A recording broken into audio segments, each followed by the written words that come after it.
Live from New Delhi, you're watching DD India Newshour, India's voice to the world. I'm Abhishek Mahajan. Coming up in the next hour. India's cabinet approves rupees 25,060 crore for 6 fiscal years towards export promotion mission to boost domestic export. Also rationalizes royalty rates of minerals critical for green energy. DNA test confirms Dr. Umar Nabi drove I-20 car that blew up near Red Fort on Monday. CCTV footage shows Umar visited mosque in Old Delhi on the day of the attack. India to get 8 new cheetahs from Botswana under Cheetah reintroduction project. Symbolic handover in the presence of President Murmu to be done today. US President Donald Trump signs bill ending longest government shutdown in history, restoring federal pay and essential services.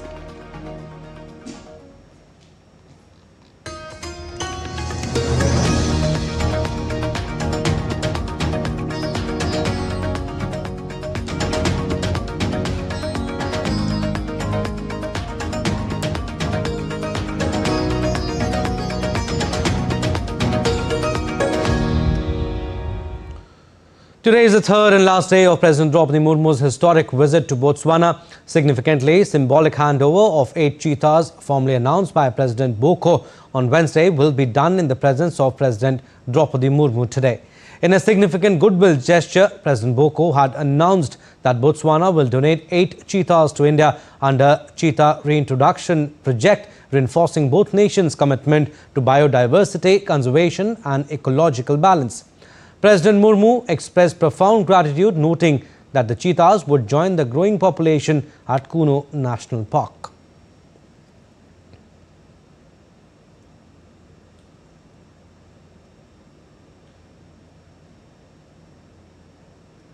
Besides this, the President will meet Minister of International Relations of Botswana, Fenyo Butale, and Vice President of Botswana. Later, she will attend the Indian community reception before departing from Gaborone Airport. President Murmu arrived for a 3-day state visit to the country on Tuesday. This is the first visit by an Indian president to the country located in southern Africa.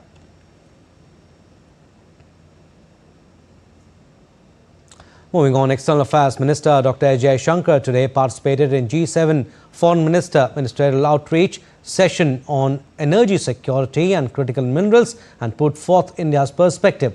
He spoke about the need on both issues to mitigate dependence, strengthen predictability and build resilience, asserting that greater international cooperation is the only way forward. Dr. Jaishankar noted the unpredictability and market constrictions in global supply, saying more policy consultations and coordination are helpful. He added that the key, however, is to translate that on the ground. The minister stressed that India is open to working constructively with international partners in this regard.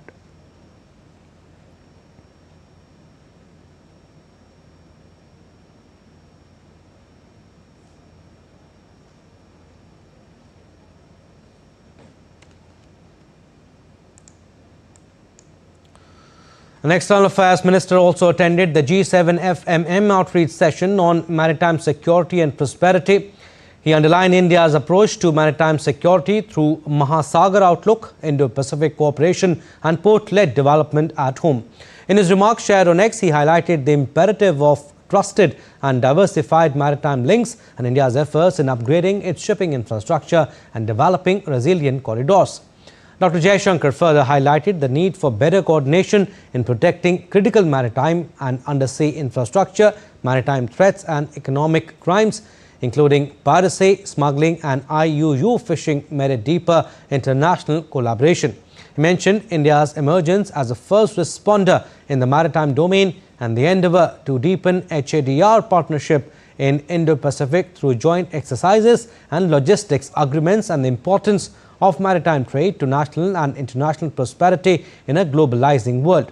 He noted the central role of resilient ports and secure waterways in securing our collective agenda and highlighted that the UNCLOS must be upheld. A crucial diplomatic outreach unfolded today at the G7 Foreign Ministers meeting in Niagara, Canada, where India's External Affairs Minister Dr. S. Jaishankar held a significant meeting with Canadian Foreign Minister Anita Anand. The discussion centered on rebuilding trust and advancing India-Canada roadmap come at a pivotal moment for both the countries. Reporting from Niagara, Tarun Paul with the latest. Meeting global challenges requires global partnerships. The issues we are facing transcend the G7 and our borders. And this is why it is absolutely vital that we have diverse geographic representation around the table. So let's get started. Thank you. Merci. The majestic Niagara region of Ontario set the stage of high-stakes diplomatic gathering as Canada hosted the G7 Foreign Minister meeting. India was invited as an outreach partner, a clear recognition of its growing global influence and commitment to lending a voice to the global south. External Affairs Minister Dr. S. Jaishankar agenda was packed. He arrived in Niagara on 11 November at the invitation of his Canadian counterpart Anita Anand to join the deliberations with the G7 and outreach nations. India's focus, working with partners to address global challenges while representing the aspiration of developing countries. On the sidelines of the summit, Jaishankar met Canadian Foreign Minister Anita Anand for their third meeting this year. The two ministers reviewed progress under the Canada-India Joint Roadmap, a framework aimed at deepening cooperation in energy, trade and people-to-people ties. They also discussed the ongoing law enforcement dialogue between the two countries. Anand offered heartfelt condolences for those killed in recent blast in New Delhi and reiterated that Canada stands with the people of India during this tragic time. Both sides agreed to keep up the momentum and continue implementing the roadmap.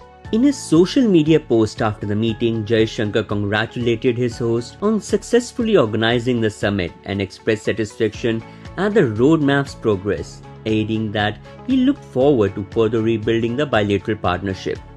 Canada's foreign minister echoes those sentiments, noting that India, now world's fourth largest economy, has been a key partner for more than 75 years.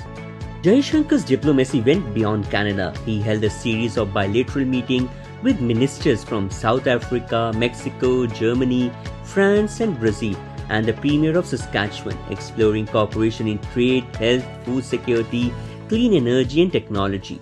These engagements underscored of India's determination to build partnerships across the world and to ensure that voices from the global south are heard. From Niagara, this is Tarun Paul from DD India. Shifting focus, a major revelation has emerged in Delhi car blast case. On Monday evening near the Red Fort in Chandni Chowk, the terrorist identified as Dr. Umar was inside the explosive-laden car and detonated it himself.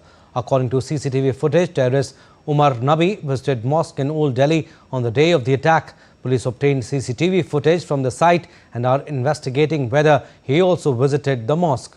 DNA tests have confirmed his identity, proving that Umar deliberately carried out the suicide blast.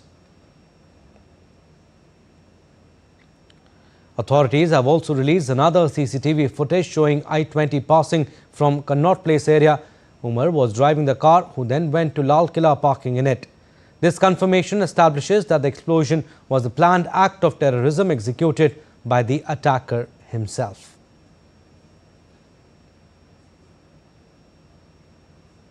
Moving on, the Union Cabinet chaired by Prime Minister Modi has expressed its profound grief over the loss of lives in the terrorist incident involving a car explosion near the Red Fort in Delhi on Monday. The Cabinet also observed 2-minute silence in honour of innocent lives lost. The Cabinet also recorded its appreciation for the statements of solidarity and support from many governments around the world.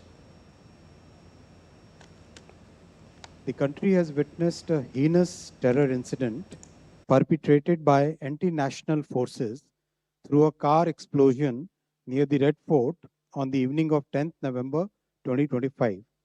The explosion resulted in multiple fatalities and caused injuries to several others. The Cabinet pays its respects to the victims of this senseless act of violence and conveys its heartfelt condolences to the bereaved families. The Cabinet prays for the speedy recovery of all those injured and appreciates the prompt efforts of the medical personnel and emergency responders who have been providing care and support to the victims. The Cabinet unequivocally condemns this dastardly and cowardly act that has led to the loss of innocent lives. The Cabinet reiterates India's unwavering commitment to a policy of zero tolerance towards terrorism in all its forms and manifestations. The Cabinet also recorded its appreciation for the statements of solidarity and support from many governments around the world. The Cabinet notes with appreciation the timely and coordinated response of the authorities, security agencies, and citizens who acted with courage and compassion in the face of adversity. Their dedication and sense of duty are deeply commendable. The Cabinet directs that the investigation into the incident be pursued with the utmost urgency and professionalism so that the perpetrators, their collaborators, and their sponsors are identified and brought to justice without delay. The situation continues to be closely monitored at the highest levels of the government. The Cabinet reaffirms the government's steadfast resolve to safeguard the lives and well-being of all Indians, consistent with its enduring commitment to national security and the safety of every citizen. And investigations are underway across Jammu and Kashmir after the bomb blast in Delhi. In a coordinated crackdown, Srinagar police conducted extensive raids across various city areas, targeting terrorist associates and suspected networks linked to banned organizations. The operation, carried out under the Unlawful Activities Prevention Act, focused on individuals and locations suspected of providing logistical support, funding and communication aid to terrorist groups. Several suspects have been detained for questioning, and police have seized electronic devices, documents and incriminating material.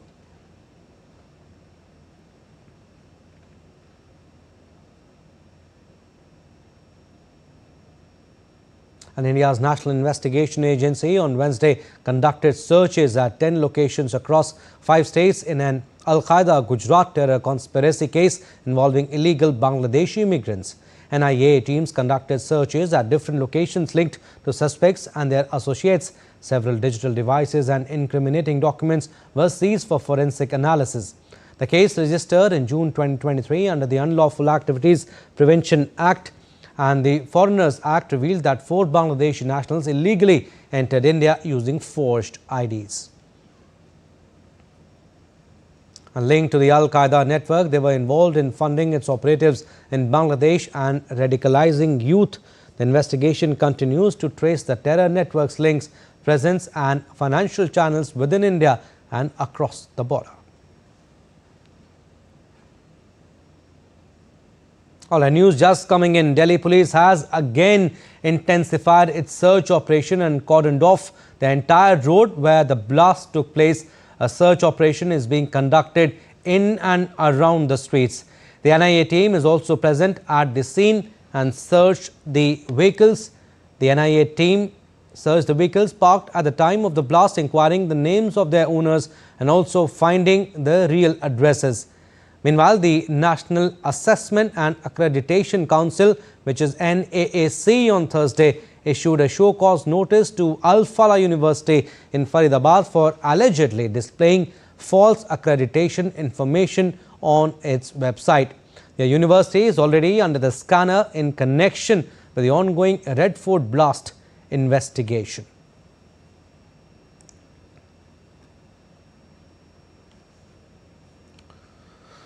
All right, time now for a very short break, but still to come on this edition of DD India Newshour. Niti Aayog Energy and Security Conference in New Delhi focuses on enhanced role of private sector in energy security.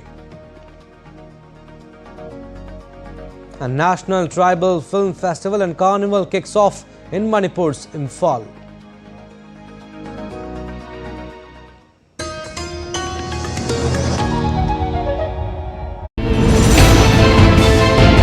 Geopolitics and trade deals. Economic challenges amid development. Hard work and the path to prosperity. It's the economy always. Between walkers, money is what money does and says. Supply creates its own demand. Between the bulls pulls and bears tears. When supply chains globalization and India rises to the podium. We'll get you centered with the economic brief at 8 p.m. every Thursday on DD India.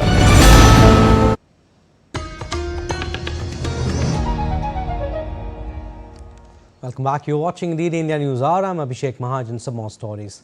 The Union Cabinet, chaired by Prime Minister Modi, has approved the export promotion mission with a total outlay of Rs 25,060 crore for fiscal year 25-26 to fiscal year 2030-31. The export promotion mission is a flagship initiative which was announced in Union Budget 25-26.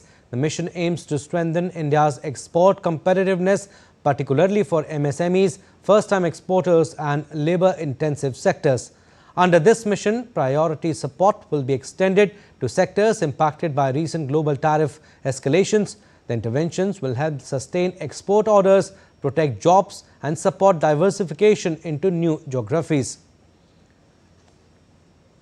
And Prime Minister Modi on Thursday applauded the Cabinet's approval of export promotion mission, saying it will help ensure that Made in India resonates even louder in the world market. Prime Minister Modi in a post on X said, and I quote him here, "Ensuring Made in India resonates even louder in the world market, the Union Cabinet approved the export promotion mission which will improve export competitiveness, help MSMEs, first-time exporters and sectors that are labour intensive.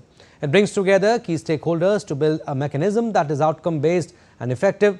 The credit guarantee scheme for exporters, which has been approved by the Cabinet, will boost global competitiveness, ensure smooth business operations and help realize our dream of Atmanirbhar Bharat." And seeking to reduce import dependency and vulnerabilities in the supply chain of critical minerals, the government on Wednesday approved the rationalization of royalty rates of graphite, cesium, rubidium and zirconium.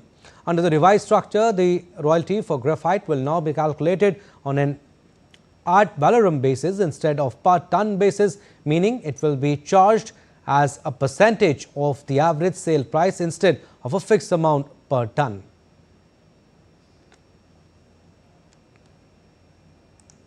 कुछ critical minerals देश में ऐसे हैं available जिनके royalty के structure को change करने की ज़रूरत थी।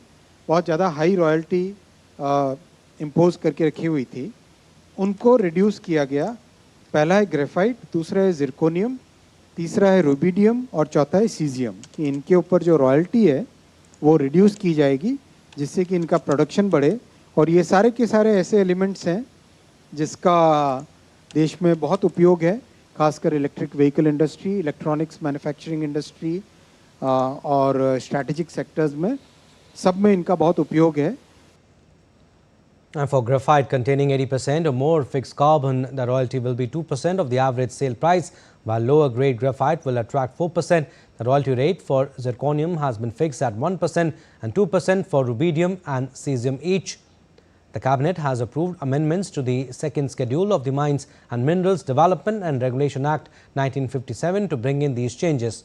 The new rates aim to give greater clarity to companies planning to bid for critical mineral blocks in upcoming auctions. All of these elements are used a lot in India, especially in the electric vehicle industry, electronics manufacturing industry and strategic sectors.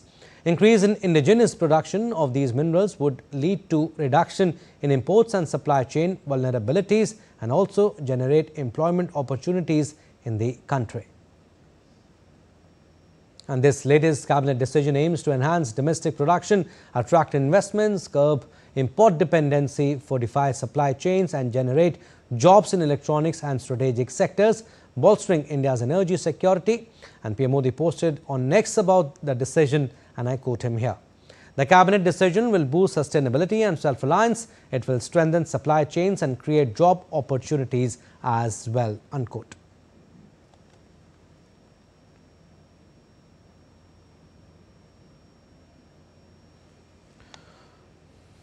All right, and to talk more on this, we are joined by Anil Padmanabhan, senior economic journalist.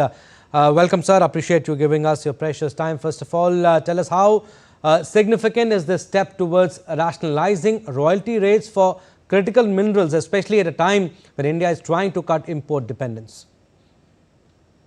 Abhishek, this is a very big move and strategically important on two counts. Okay. One, it, like you said in your introduction, it reduces India's import dependency.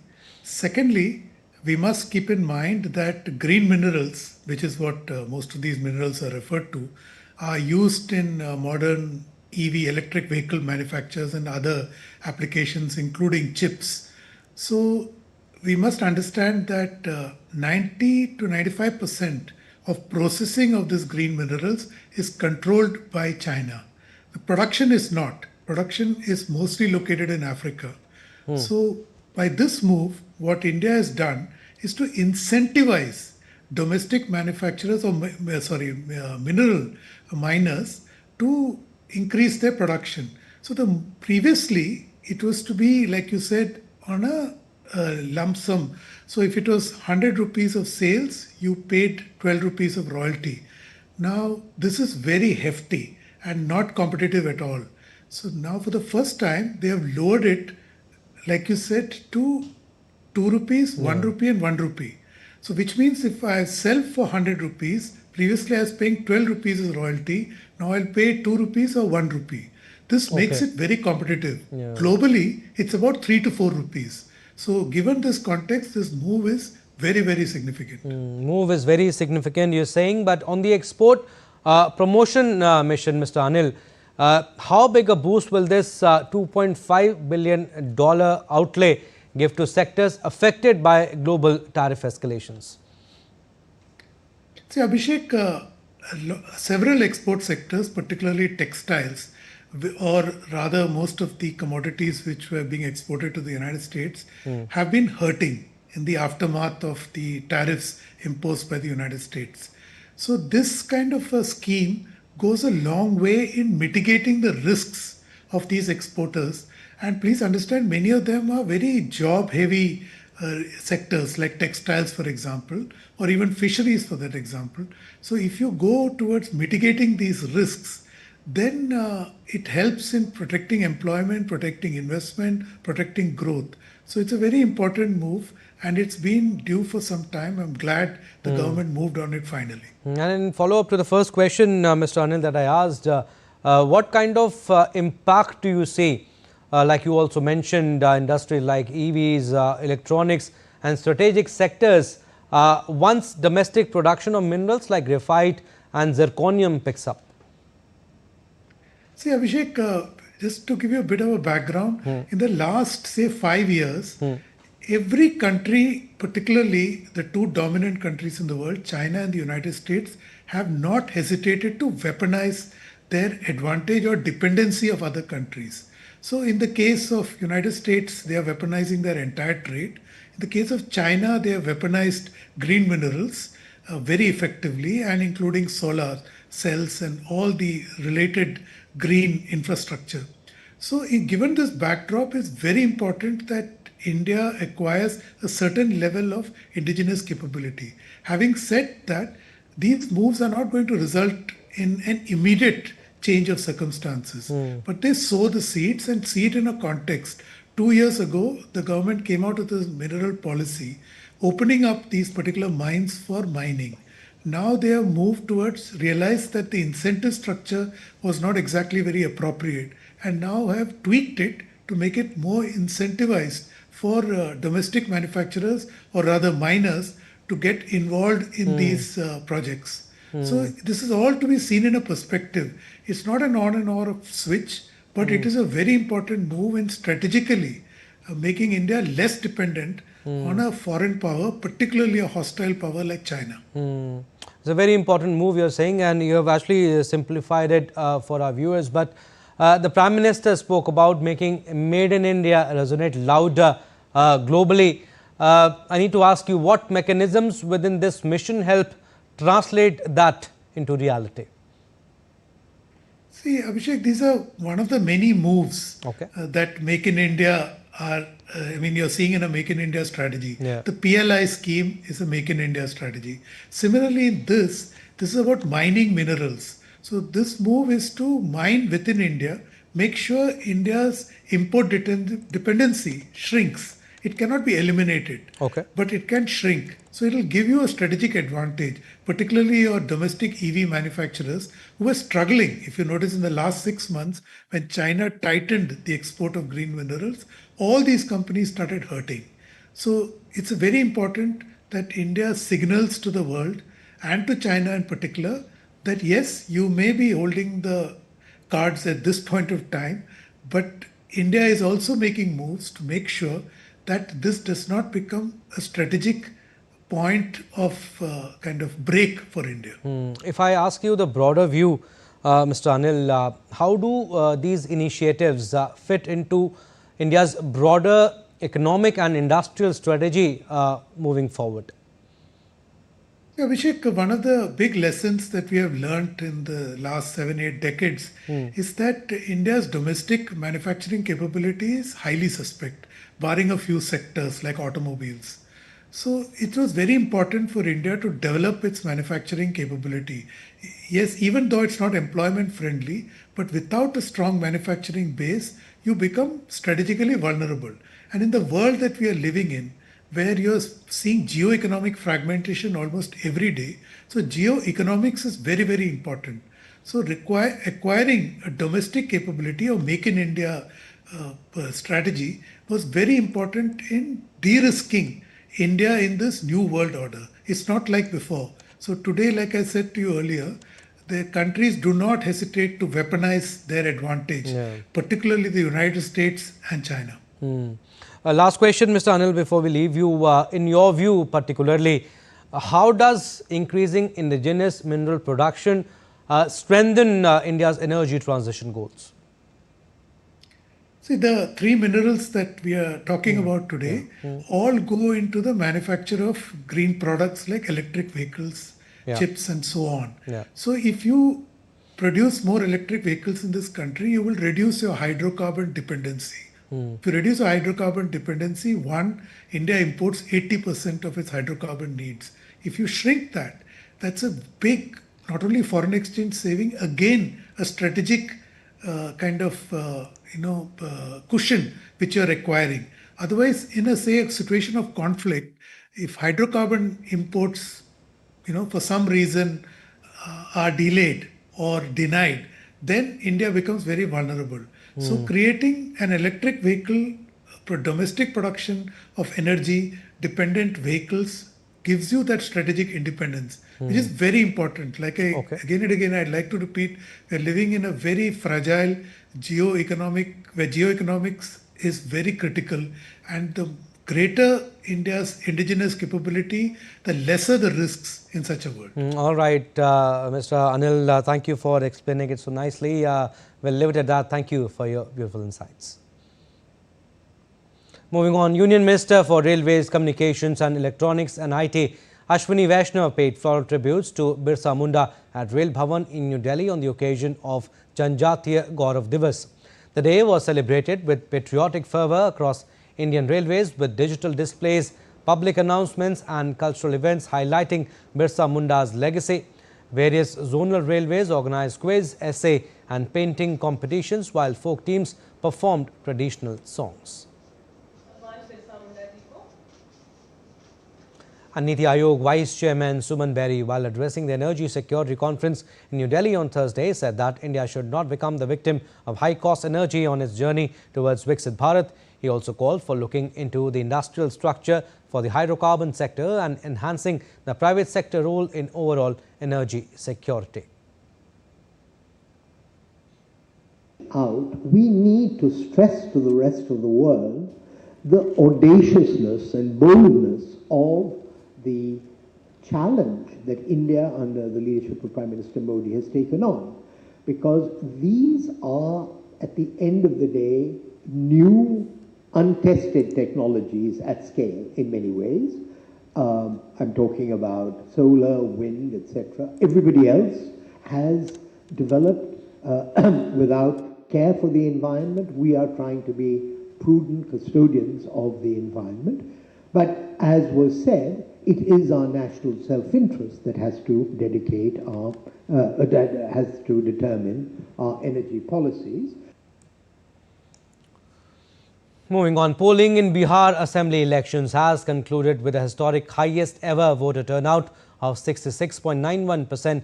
Polling for all 243 assembly constituencies in Bihar was held in two phases on November 6th and 11th. The counting of votes for over 2,600 candidates will take place on 14th November. The Election Commission of India said that scrutiny of documents in all 122 assembly constituencies in phase 2 was completed smoothly in the presence of returning officers, general observers and candidates or their representatives.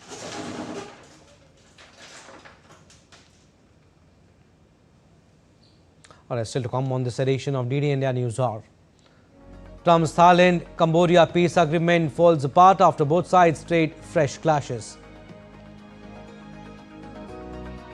Bangladesh's tribunal to deliver verdict against ousted Sheikh Hasina on November 17.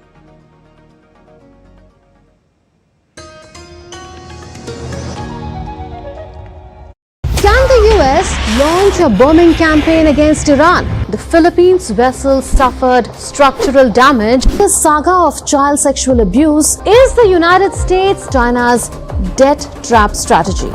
Truth is stranger than fiction.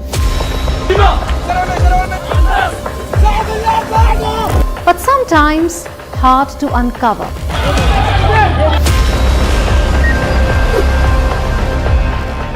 Trust us to tell the truth, unadulterated and pure, of every story that matters to you.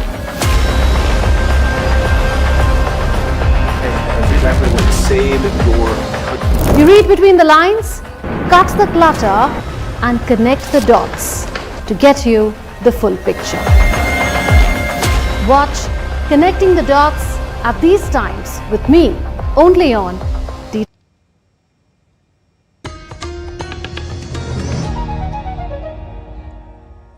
Welcome back. You're watching DD India Newshour. I'm Abhishek Mahajan. Recap of our top stories. India's cabinet approves rupees 25,060 crore for 6 fiscal years towards export promotion mission to boost domestic export. Also rationalizes royalty rates of minerals critical for green energy. DNA test confirms Dr. Umar Nabi drove I-20 car that blew up near Red Fort on Monday. CCTV footage shows Umar visited mosque in Old Delhi on the day of the attack. India to get 8 new cheetahs from Botswana under Cheetah reintroduction project. Symbolic handover in the presence of President Murmu to be done today. And US President Donald Trump signs bill ending longest government shutdown in history, restoring federal pay and essential services. President Donald Trump on Wednesday signed legislation ending the longest government shutdown in US history, roughly 2 hours after the House of Representatives voted. Trump's signature on the bill, which cleared the Senate earlier in the week, will bring federal workers idle by 43-day shutdown back to their jobs starting today. Although just how quickly full government services and operations will resume is unclear. It would extend funding through January 30th, leaving the federal government on a path to keep adding about $1.8 trillion a year to its $38 trillion in debt. The US House of Representatives passed the spending bill that will end the government shutdown with 222 to 209 vote. US House Speaker Mike Johnson called the recent government shutdown utterly pointless and foolish, accusing Democrats of using Americans as leverage in a failed political tactic. I want to say that all this was utterly pointless and foolish. This outcome was totally foreseeable.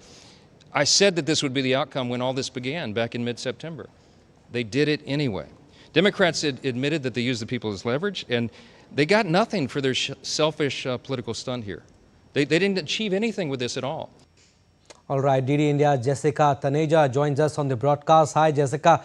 Tell us, where do things stand right now after the President signed the bill? Well, the important parts of the bill would address the issues at hand that the American public have been facing since the shutdown began nearly 43 days ago and now ending just last night, and where the House voting in 209 to reopen the government. The bill specifically would go and fund and provide back pay to 650,000 federal workers. That would also include more than 600,000 workers would be paid additionally, as well as some furloughed, and also reverse the Trump administration decision during the shutdown, which had attempted to lay off 4,000 federal workers. They'll now be reinstated instead of facing a permanent suspension from their jobs.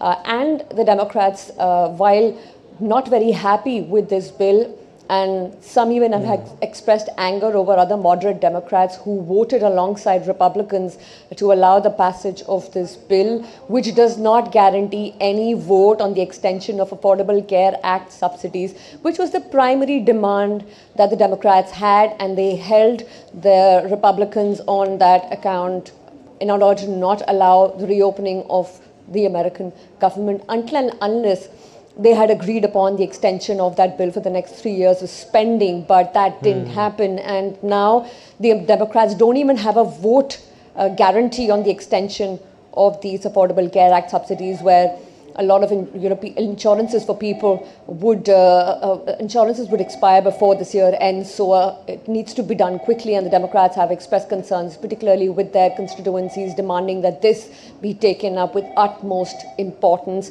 And certainly the Democrats, with that discharge petition now, they're looking to secure more votes on that to allow at least a vote on the extension of these subsidies, which are quite essential at this point. Apart from this, the bill also guarantees the SNAP funding with the Supplementary Nutritional Action Plan that was halted, and that would have that was feeding nearly 40 million American people. But at the same time, Trump administration is claiming this to be their own political victory ahead of the 2026 midterms, telling the American public that it was all the fault of the Democrats and not the Republicans, who were keen on keeping the government open and not making it go through such a tedious exercise of shutdown and securing votes which would allow the reopening.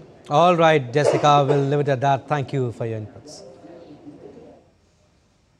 Now, House Democrats on Wednesday released emails. What they said raised new questions about President Donald Trump's ties to Jeffrey Epstein and how much he knew about his abuse of underage girls, while the swearing in of a new Democrat kicked off a new fight in Congress over further disclosures.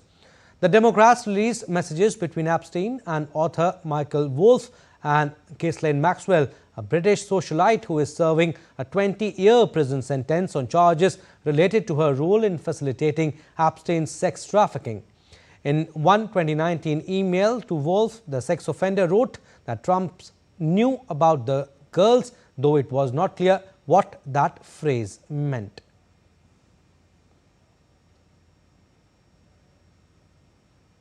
Some more stories. France is marking a decade since the November 13, 2015 terror attack that killed 130 people in Paris. Vigils were held across the city and the iconic Eiffel Tower was lit in French colours. The mayor of Paris and the survivors gathered at Place de Republic Square, paying tribute to those lost in the coordinated shootings and bombings claimed by the Islamic State group.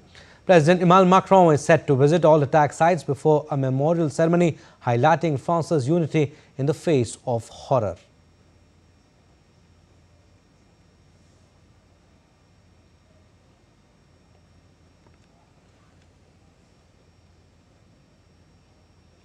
A light truck crashed into a market in South Korea on Thursday, plowing 150 meters along a passageway lined with stalls before coming to a halt, killing 2 people and injuring 18, according to emergency officials and media reports. As per officials, the incident took place at a market located in Bucheon, about 20 kilometers west of the capital Seoul. 2 people who had suffered cardiac arrest were later confirmed to have died.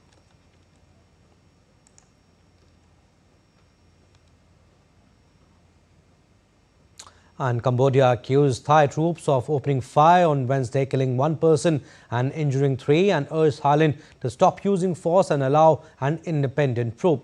The violence comes after Thailand suspended the ceasefire deal brokered last month in the presence of US President Donald Trump. Bangkok has accused Cambodia of laying landmines that injured a Thai soldier, a claim Cambodia denies. An ASEAN observer team visited victims injured in the latest Thailand-Cambodia border clash as tensions flared along the disputed frontier.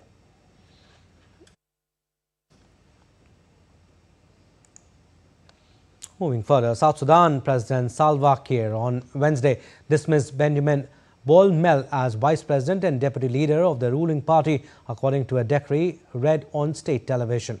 Kiir also demoted Bolmel from rank of general, to which he promoted him in September. The moves add to relentless turnover in the upper ranks of South Sudan's government at a time when questions about Kiir's succession are swirling and there are fears of a return to civil war.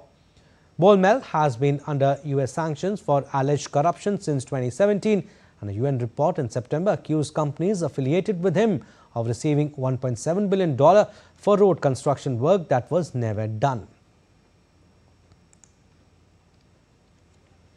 Bangladesh's International Crimes Tribunal on Thursday announced it would deliver the verdict against ousted Prime Minister Sheikh Hasina and two of her former top aides on Monday, November 17. The date was set by a three-member judicial panel of tribunal. They said the verdict pertains to alleged crimes committed during the July mass uprising last year, which led to widespread violence and political unrest prior to the fall of Awami League government in August. Alongside Sheikh Hasina, former Home Minister Asaduzaman Khan Kamal and former Inspector General of Police Chaudhry Abdullah Al Mamun were also charged. Al Mamun later became an approver in the case. The tribunal had concluded trial proceedings on October 23rd.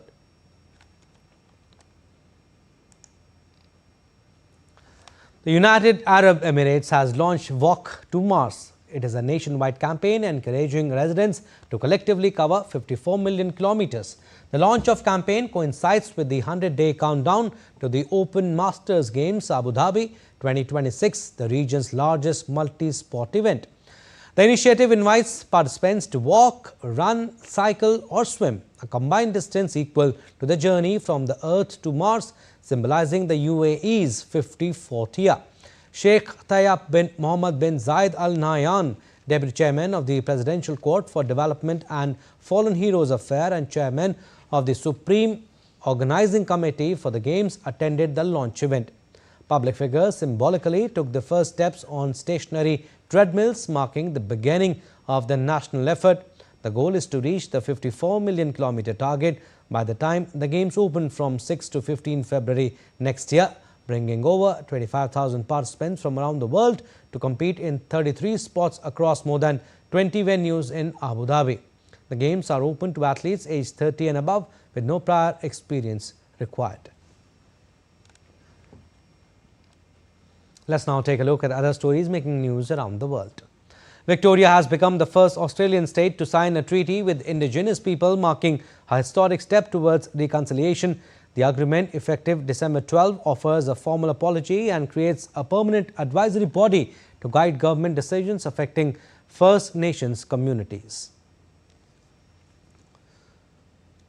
German car maker Audi has unveiled its first Formula One car, set to debut in 2026 with a titanium carbon black and Audi red color scheme. CEO Gernot Dollner called it a journey of progress as the team prepares for its first F1 race in Melbourne next March.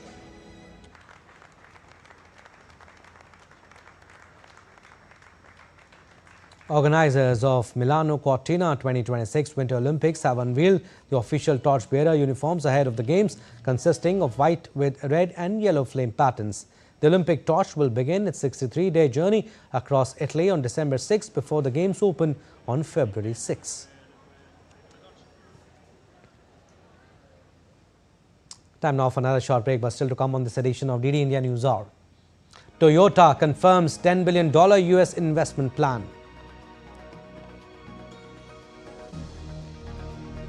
And Indian Grandmasters Arjun Ergassi and R. Pragyananda move into fourth round tiebreaks at the FIDE World Cup in Goa.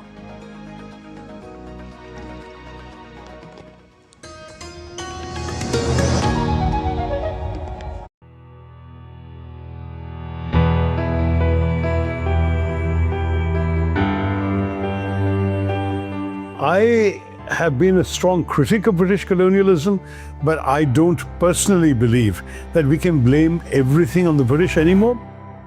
Kerala, in 1957, elected a communist government, the first ever democratically elected communist government anywhere in the world.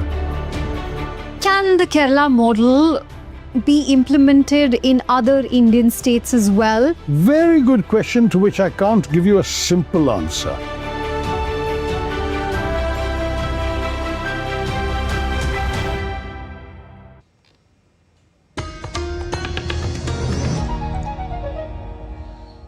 Welcome back. You're watching the India Newshour. I'm Abhishek Mahaj and some more stories. Toyota on Thursday confirmed plans to invest $10 billion in the United States over the next 5 years, aligning with earlier remarks by President Donald Trump.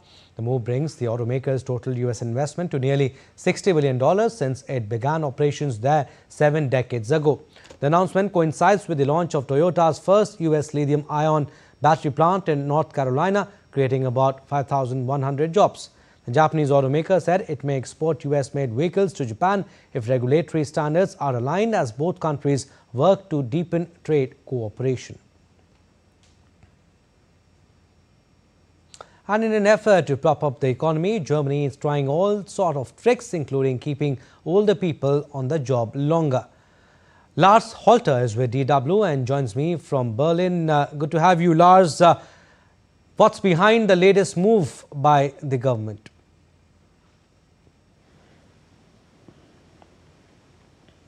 Thanks for having me. Well, it is mostly intended to solve one of the problems holding Germany's economic recovery back, the lack of skilled labor. Now, before we're getting into the details, one should know that in Germany, the retirement age used to be 65 and it's currently being lifted to 67. But still, even at 67, the government thinks that maybe not everybody should retire. The reason is purely demographic. Germany has a relatively old population with an average age of almost 45. Compare that to some other places. In Africa, for example, the average age is just under 20. In India, the average age is just under 29. And generally, that means that lots of young people are coming into the labor market, sometimes more than are retiring. In Germany, it's quite the opposite. The baby boomer generation is currently retiring. There are not enough young people coming into the labor market. And even with immigration, we can't currently make up what we're losing. But Lars, make us understand this. Would that mean that older people can't retire anymore?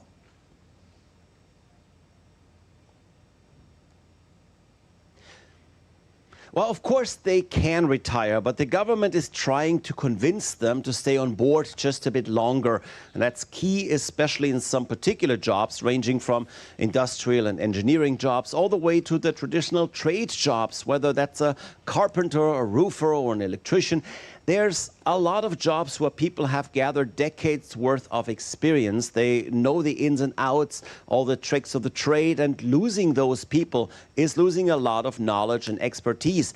Also, we've known for years that more people are desperately needed in these jobs. Everyone who ever needed a plumber on the quick knows that wait times can be long. There's just not enough skilled labor out there, and it seems a good idea to just try everything to keep experienced people in the labor force, not least to have a few more years at least for them to pass on their knowledge as well. All right, Lars, we'll leave it at that. Thank you for your inputs. Moving on, global markets, especially in Asia, showed some optimism on Thursday after US President Donald Trump signed a bill to end the record 43-day government shutdown, boosting global investor sentiment. Asian markets climbed on Thursday as Tokyo's Nikkei closed 0.4% higher, Hong Kong's Hang Seng rose 0.8% and Shanghai gained 0.7%. Tech stocks remain volatile amid fears that an AI-driven rally has pushed valuations too high, with the Nasdaq and the S&P 500 losing steam. Oil extended losses after OPEC forecast an oversupply in the third quarter. All right, sports updates now. We'll start with archery. India's archers delivered a stellar performance at the 24th Asian Archery Championship in Dhaka, clinching 2 gold and 1 silver medal. The compound women's team comprising Deepshikha, Jyoti Surekha Venom and Prithika Pradeep claimed gold in a thrilling final against South Korea. Meanwhile, Abhishek Verma and Deepshikha teamed up to win gold in compound mixed team event, overcoming Bangladesh in a closely contested final. The precise shooting and strong coordination ensured India's second gold of the day. In another strong performance, the compound men's team of Abhishek Verma, Sahil Jadhav and Prathamesh Fuge earned silver, narrowly losing to Kazakhstan in the finals.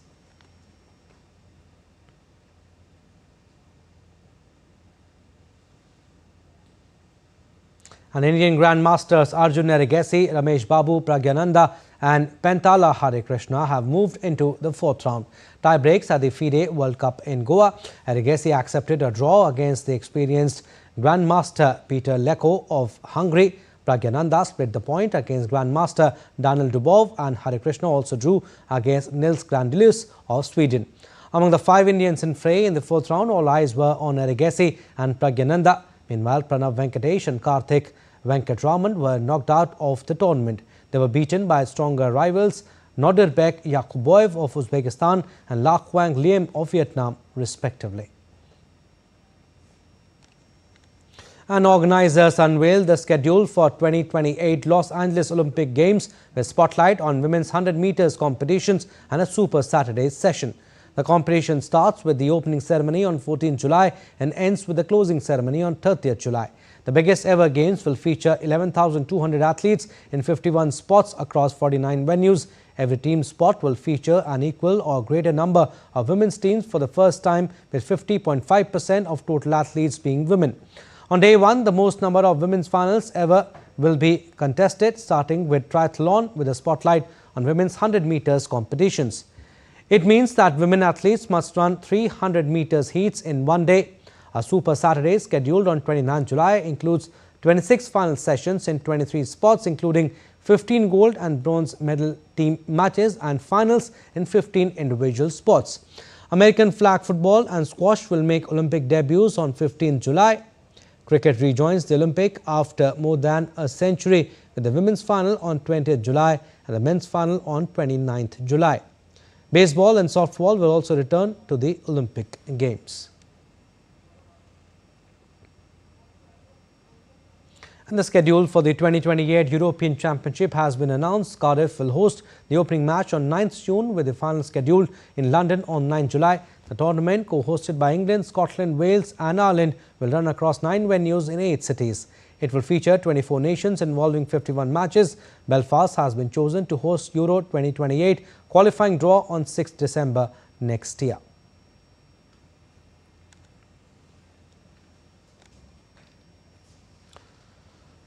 And world number 1 Yannick Sinner reached the last 4 of ATP finals on Wednesday after beating Alexander Zverev 6-4, 6-3 with a match to spare. Sinner bids to retain his number 1 title at the prestigious end-of-season tournament. The 24-year-old was not at his best and struggled with a hand problem at the start of the match, but still had more than enough to see off Zverev for the 5th straight time. Zverev hasn't beaten Sinner since 2023 US Open, being destroyed by the Italian in the semi-finals of the recent Paris Masters. Sinner will take on Ben Shelton, aiming to top the group.